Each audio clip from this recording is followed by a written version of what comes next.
What if working longer is actually making you poorer? Not just financially, but in time, in health, relationships, and ultimately your purpose. You see, we've been sold this idea that more work equals more security, but behind the curtain, that extra grind past the age of 60 might actually just be costing you in ways that no financial advisor is telling you about. The truth is, every year you delay retirement after 60 comes with invisible costs. Lost tax strategies, missed memories, and the kind of regret that no savings account can ever fix. And here's the wild part. You probably don't need to work nearly as long as you think you do. Today, I'm going to show you exactly why working longer oftentimes delivers diminishing returns, and how most people dramatically overestimate the financial benefits of working those extra couple of years into their mid and late 60s, and how you can ultimately create a strategy to retire smarter and sooner, and maybe even in the next 10 years or less. If you've ever said just one more year, then this video, my friends, is your wake-up call. Now, before we jump into the video today, I want to welcome you to the Wealth Outside of Wall Street YouTube channel. My name is Ryan D. Lee, and this channel exists for one reason: to show you how to escape the broken retirement model and how to achieve financial freedom in 10 years or less. If you're in your 50s or early 60s and you've been thinking maybe just a few more years, then this video is the must-watch for you right now. Your time is the most valuable resource that you have, so let's buy it back. So let's dive into the topic with this in mind. There are hidden costs of working past the age of 60. These are the penalties that no one really talks about.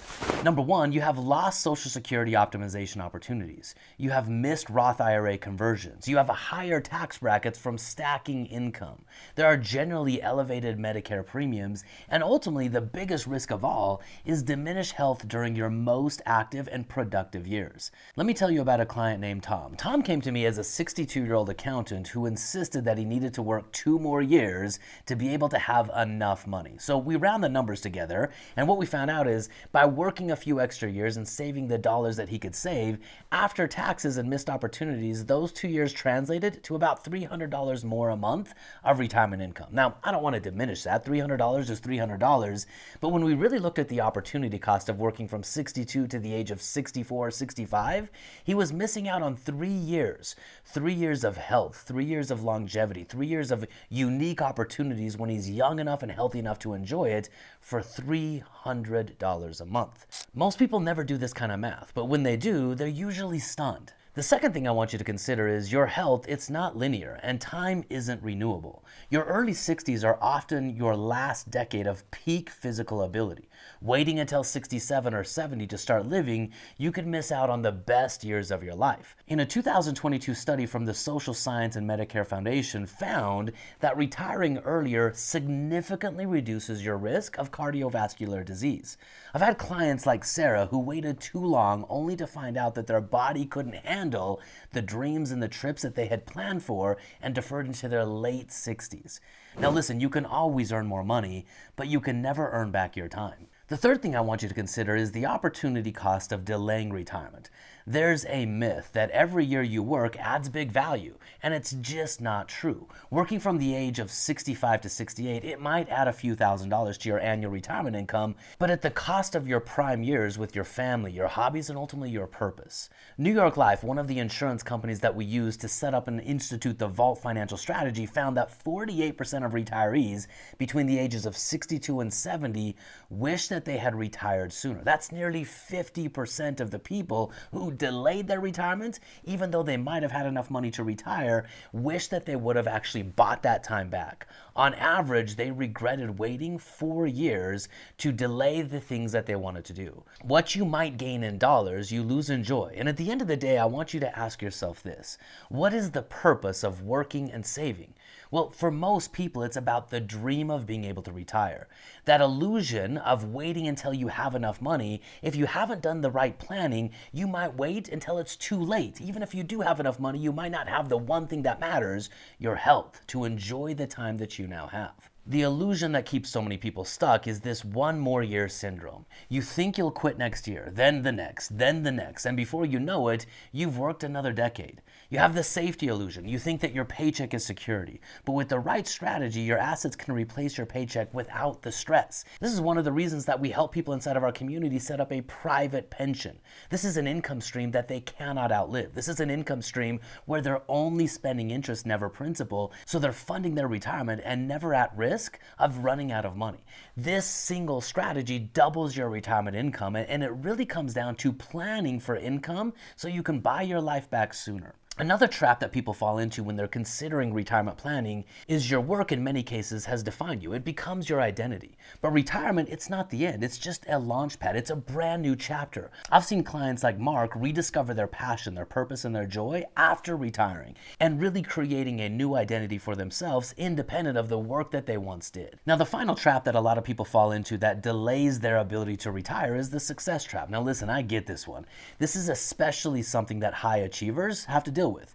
You're used to winning, but at a certain point, more work just means more missed life. And while you might be winning at work, you're losing at sometimes the things that matter the most. So here's the big challenge. Most people plan like they're just gonna live forever. They work, they save, they hope for one day, but that one day never actually comes. And health, it's not linear. Decline can be sudden, and most retirement models, they ignore this completely. Meanwhile, those extra working years bring rising taxes, missed tax strategies, and often less net value than you might actually think. So what should you do? Well, here's how to make a smarter plan. The first thing is define your retirement date right now. We encourage everyone inside of our community to retire in 10 years or less. Now, that doesn't necessarily mean you have to, but we build a financial plan that at 10 years or less, depending on your starting point, you have the options. One of the greatest forms of wealth that you can have is being able to wake up and say, literally, I can do whatever I want today. And the greatest intrinsic value that money has